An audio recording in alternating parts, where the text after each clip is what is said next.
Yeah, and Josie, I know you've been focusing specifically on that stress and burnout. Yes, exactly. Burnout has been one of those, I call it like a parallel pandemic almost, because we've had this COVID-19 pandemic, but at the same time, what we've seen is a very, very depressing uptick in people reporting burnout, and particularly women.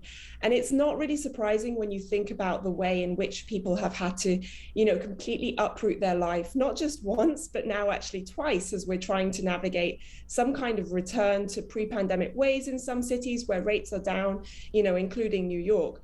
And what's happened actually is that women have tended to take on a whole lot more domestic work, child caring duties, things like that during the pandemic, because they've been the default caregivers even well before the pandemic. So it was sort of like a path of least resistance that when childcare facilities closed, when schools closed, women were the ones to pick up the slack. In addition, of course, to all the paid employment that they do outside of the home. So essentially, they're doing two full-time jobs. They're homeschooling kids. They're looking after kids. And the result of that is not that surprising. It's burnout, it's stress, it's anxiety, it's depression. And that is something, as Bhushan mentioned, that is something that corporations just simply cannot afford to ignore. The humans, individuals, people are the absolute key resource to any organization, regardless of what industry, what sector.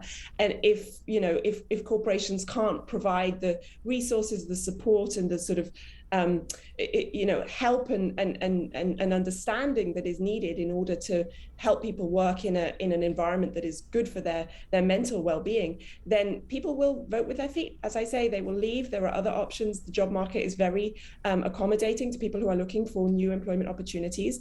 So it's simply not an option to ignore this.